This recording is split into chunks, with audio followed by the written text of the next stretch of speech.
आता आपल्याला पाहायचं fourth number problem. Practice set कोणता आहे 1.4. बरं आता इथं काय करायचं पहिल्या इक्वेशन मध्ये 1/3x + y + 1/3x - y हे दिलेलं इक्वेशन कोणतं आहे फर्स्ट. आणि दुसरा काय 1/2 in bracket 3x + y - 1/2 in bracket 3x - y = -1/8. हे इक्वेशन नंबर आहे सेकंड आहे.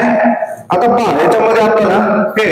1/3x + y आणि इथे पण काय 1/3x + y याला रिप्लेस करून आपण एखादा लेटर घेऊ. आणि दुसरा काय 1/3x - y आणि इथं पण 1/3x - y या ठिकाणी आपण रिप्लेस करू शकतो. हा मग इथं काय आहे 1/3x + y is replacing by m and 1/3x - y is replacing by n. 1/3x + y ला आपण कशाने रिप्लेस केलं m ने आणि 1/3x - y ला n ने रिप्लेस केलेला आहे. मग आता आपल्याला काय करायचं इक्वेशन कोणतं करतात पहा m + n = 3/4 आहे. समजा हा जर 4 आपण इकडे वाढवलो म्हणजे शिफ्ट केलं तर काय होतं 4 इन ब्रॅकेट m + n = 3 होतो. मग काय करू शकतो ब्रॅकेट आपण सॉल्व करून घेऊ 4m + 4n = 3 म्हणजे काय होतं हे 4 जो आहे ब्रॅकेट मधल्या each टर्म सोबत काय होतं मल्टिप्लाय होतो 4 × m 4m 4 × m 4n = 3. हा इक्वेशन नंबर आपण देऊ. तर आता दुसरा जो इक्वेशन बनत आहे काय होतो 1/3x + y साठी आपण काय करतो m म्हणजे इथं काय करतो m आणि हे डिवाइडला काय 2 आहे m/2. हा इक्वेशन पहा कसं बनत आहे 1/3x + y साठी आपण m घेतलो आणि हा डिवाइडला 2 आहे आणि m/2 मायनसला मायनस 1/2 काय 3x - y म्हणजे 1/3x - y साठी काय घेतो आपण n म्हणजे काय तर n/2 = -1/8. आता इथं काय करायचं पहा इथे डायरेक्ट करू शकतो 2 आणि इथं 4. आपण हे डिनॉमिनेटर 2 सेम आहे याला एक फ्रॅक्शन आहे डायरेक्ट इथला एक 2 करू आणि याचा इक्वालिटी नुसार डिव्हिजन होऊ शकतो. याचा 2 × 2 2 4 = 8 म्हणजे आता इथे इक्वेशन काय m - n = -1/4. आता हा 4 इकडे वाटला 4 इन ब्रॅकेट m - n = -1. मग 4 जो आलेला आहे तो ब्रॅकेट मधल्या each टर्म सोबत काय होतो मल्टिप्लाय होतो 4 × m 4m आणि 4 × n 4m 4m - 4n = -1. Equation number मिळाला आपल्याला 4. आता याच्यात पण आपल्याला काय बाकी सायमल्टेनियसली सॉल्व करायचा. जर समजा सेम टर्म असेल तर डायरेक्ट साइनचा पहा जर सेम टर्म असेल तर सेम टर्म आणून घ्या. इथं आहे 4m + 4n = 3 आणि इथं पण आहे 4m - 4n = -1. मग 4m + 4n = 3 म्हणजे काय पाहिजे 4m पण सेम टर्म आहे 4n पण सेम टर्म आहे. समजा आपण m टर्मला जर कॅन्सल करायचं आहे म्हणजे ठरवलं तिथं काय करावं लागतं सेम साइन असल्यामुळे सबट्रॅक्शन. आणि जर समजा 4m पण सेम टर्म आहे पण त्याला जर कॅन्सल करायचं असेल तर ऍडिशन करावं लागेल डिफरंट साइन असेल म्हणून. बरोबर का लोकेश? मग इथं काय करू आपण तुमच्या म्हणा m ची टर्म कॅन्सल करू का n ची टर्म कॅन्सल करू काय करायचं सांगा बरं. m ची का n ची m करू. मग काय करायचं का सबट्रॅक्ट सेम साइन असल्यामुळे सबट्रॅक्ट होतो ना m ची टर्म. मग सबट्रॅक्ट इक्वेशन कोणतं इक्वेशन समजा 4 फ्रॉम थर्ड. मग पहा काय होतं आता थर्ड मधून मायनस करत आपल्याला 4m - 4m + 4n = 3 आणि दुसरं इक्वेशन काय 4m - 4n = -1. तर सबट्रॅक्शन हे झाला मायनस हा झाला प्लस इथला झाला प्लस 4m घे कॅन्सल 4m + 4n काय होतं 8n इथला साइन देतो बरं आता याच्यासोबत चेंज झाला 8n = 3 + 1 4. मग n = काय आला बघा 4 डिवाइडेड बाय हे इंटू मधला 8 टर्म शिफ्ट केला तर काय होतो डिवाइड झाला माहिती ना 4 1 जा 4 4 2 जा 8 n हा काय झाला व्हॅल्यू यांची व्हॅल्यू काय झाली 1/2 आलेली व्हॅल्यू आपण थर्ड किंवा फोर्थ इक्वेशन मध्ये पुट करा म्हणजे put n equal to 1/2 any equation कोणत्या इक्वेशन मध्ये ठेवायचा थर्ड ठेवायचा का फोर्थ ठेवायचा फर्स्ट किंवा सेकंड मध्ये तर ठेवता ना कारण तिथे रिप्लेसिंग केलेलं आपण 1/3x + y आणि 1/3x - y म्हणून थर्ड आणि फोर्थ मध्ये पाहू थर्ड मध्ये करायचं ना बरं ते थर्ड मध्ये केलं आता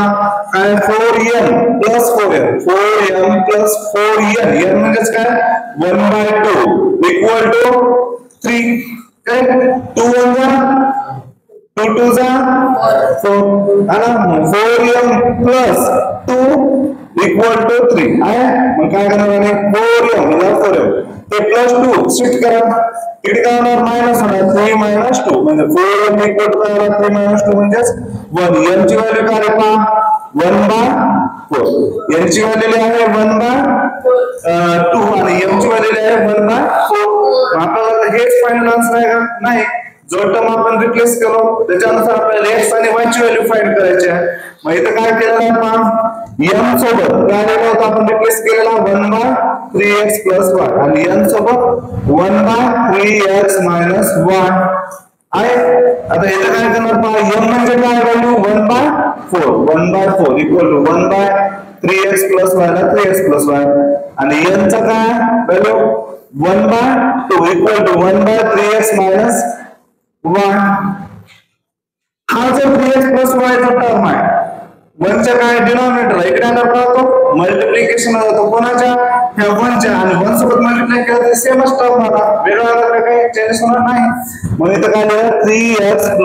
y आपण या टर्मला काय करू इकडे शिफ्ट करू आणि हा 4 ला काय करू आपण इकडे शिफ्ट करा 1 * 4 4च येतो की नाही मग हा इक्वेशन नंबर समजा आपण 5th म्हणू आणि नंतर इकडे काय 3x - y ला पण इकडे शिफ्ट करा आणि इथला त्याला शिफ्ट करा 1 * 3x - y म्हणजे 3x - y आणि 1 * 2 म्हणजे 2 इक्वेशन नंबर 6 आता पहा 3x + y = 4 मिळालं आणि दुसरं काय इक्वेशन 3x - y = 2 आता ह्याच्यात पण आपल्याला 3x सेम टर्म दिसत आणि y पण सेम टर्म दिसत मग आपण y ला आपण कॅन्सल करण्यासाठी काय करू ऍडिशन करू डिफरन्स साइन असल्यामुळे इथं काय करू add equation 5th and 6th बरोबर काय 3x + y = 4 आणि 3x - y = 2 आहे ना 1/2 आहे मग पहा आता करायचं ऍडिशन काय तो +y - y cancel 3x + 3x 6x 4 + 2 6 x = 6/6 का कारण इथला जो श्रीकांत हे 6/6 जो आला कसा आला हा x सोबतचा जो 6 मल्टिप्लिकेशन मध्ये जो आपल्याला टर्म आहे तो इकडे शिफ्ट झाला का आला डिव्हिजनला चला 6/6 म्हणजे काय x ची व्हॅल्यू काय येतो 6 * 6 6 * 6 1/1 म्हणजे x ची व्हॅल्यू आलेली आहे 1 मग आलेली व्हॅल्यू आपण 5th किंवा 6th मध्ये करा 40 x = 1 इन इक्वेशन समजा 6th मध्ये करू 3 * 1 3x मायनस y ला y = 2 आता y ची व्हॅल्यू फाइंड करायची y = हा 3 * 1 3 येतो = 2 3 - y = 2 आला तर काय होणार -y = +3 जो आहे किती गेला का तो शिफ्ट केला तर -3 मग 2 - 3 -1 -y ला -y आणि हे मायनस प्लस होतो साइन म्हणजे y ची व्हॅल्यू पण काय आहे 1 म्हणजे आपलं सोल्युशन काय आलेलं आहे solution of x, y is 1, 1 हे फायनल आन्सर असणार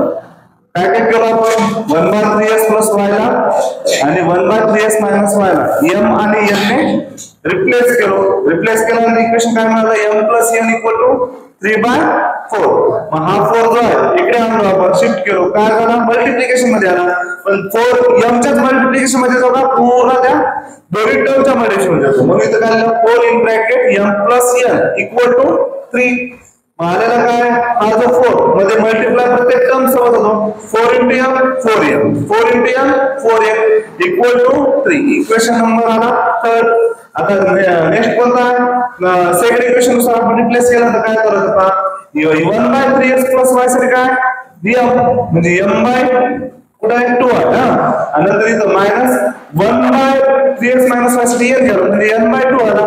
m by 2 minus n by 2 equal to 1 minus 1 by 8 मग इथला डायरेक्ट आपण काय केलं 2 चा डिवाइड केलो डायरेक्ट इक्विडिटी प्रॉपर्टी नुसार 2 2 चा म्हणजे काय 2 चा 2 2 चा 2 म्हणजे इथं काय 2 4 चा 8 म्हणजे m minus n equal to minus 1 by 4 आला आणि पुन्हा 4 ला आपण इकडे शिफ्ट केलो मल्टिप्लिकेशन मध्ये आले कोणाच्या m मायनस n च्या 4 in bracket m minus n equals to minus 1 म्हणजे 4m minus 4n equal to काय आला मायनस 1 इक्वेशन नंबर 4 मग सबट्रॅक्ट केलं सबट्रॅक्ट फोर्थ इक्वेशन पहा फोर्थ इक्वेशनला थर्ड मधून काढून टाकलं म्हणजे इथं काय आलं 4m plus 4n equal to 3 आणि 4m minus 4n equal to minus 1 मग इथं काय झालं मायनस साइन आला इथला प्लस चा मायनसचा प्लस झाला इथे मायनसचा प्लस झाला नेक्स्ट केलं काय आपण 4m get cancel 4m plus 4m 8m कारण का इथला प्लस साइन नुसार घ्यावा लागला 4m plus 4m 8m ना इथं पण 0% तर साइन चेंजेस केलं ना सबट्रॅक्ट मग नेक्स्ट काय 3 plus 1 4 आला म्हणजे यांची व्हॅल्यू काय 4 बाय 8 म्हणजे 1 बाय 2 4 1 4 4 2 8 आलेली यांची व्हॅल्यू आपण इक्वेशन नंबर 3 मध्ये ठेवलं पुढे इक्वेशन नंबर 3 किती आहे मग 4m प्लस 4 into n म्हणजे काय 1 बाय 2 इक्वल टू 3 4m ला 4m 2 1 ला 2 2 ला 4 म्हणजे 2 into 1 काय 2 इक्वल टू 3 मग 4m इक्वल टू प्लस 2 तिकडे शिफ्ट केला मायनस 2 झाला 3 minus 2 आला 1 4m इक्वल टू 1 म्हणजे काय m equal to 1 by 4 into ला 4 शिफ्ट केला डिव्हिजन आला मग m ची व्हॅल्यू आणि n ची व्हॅल्यू कसं रिप्लेस केलं असं पहा m equal to 1 by 3x plus y हे रिप्लेस केलं होतं आणि n equal to 1 by 3x minus y हा रिप्लेस केलं होतं हे 3x प्लस y जो आहे डिनॉमिनेटरचा इकडे शिफ्ट केलं इकडे m ची व्हॅल्यू आली चली 1 by 4 equal to 1 by 3x plus y हे 3x प्लस y इथं 1 च्या मल्टिप्लिकेशन मध्ये आला आणि 4 हा त्या 1 च्या मल्टिप्लिकेशन मध्ये गेला म्हणून इक्वेशन काय आलं 3x plus y equal to 4 आणि पुन्हा n नुसार काय 1 बाय 2 आहे याची value equal to 1 by 3x minus y म्हणजेच काय ना 3x मायनस y इकडे आला आणि हा 2 इकडे शिफ्ट झाला म्हणजे 3x minus y equal to 2 equation number आला 6 माझा नंतर काय करू हे y टर्म सेम आहे पण डिफरंट साइन असल्यामुळे ऍडिशन मध्ये हे प्लस साइन येतो म्हणून इथे लिहिलं ऍड इक्वेशन 5 अँड 6 मग 3x plus y equal to 4 and 3x minus y equal to 2 मग काय झालं plus y minus y get cancel 3x plus 3x 6x आणि 5 plus 1 4 plus 2 6 आला x equal to 6 by 6 म्हणजे का 6 1 जाईल 6 1 जाईल म्हणजे x ची व्हॅल्यू आलेली 1 व्हॅल्यू जी आहे या इक्वेशन 5 plus 6 मध्ये ठेवा मग put x equal to 1 equation second 3 into 1 minus y equal to 2 हे इक्वेशन नंबर 6 पुन्हा येतं बघा 3x x म्हणजे काय 1 म्हणून 3 into 1 मायनस y ला मायनस y इक्वल टू 2 मग काय झालं 3 1 जा 3 मायनस y ला y इक्वल टू 2 प्लस 3 तिकडे शिफ्ट केलो राइट साइडला काय झालं मायनस y इक्वल टू 2 हे जो आहे हे जागा बदलला ना 3 मग इकडे आला -3 मग 2 - 3 काय आला -1 आला आणि याचा मायनस y ला मायनस y मायनस आणि मायनस चा साइन काढला प्लस म्हणजे y ची व्हॅल्यू काय आली 1 म्हणजे सोल्युशन ऑफ x, y काय आला 1, 1 बस अशा प्रकारे सॉल्व्ह करायचं सोपं आहे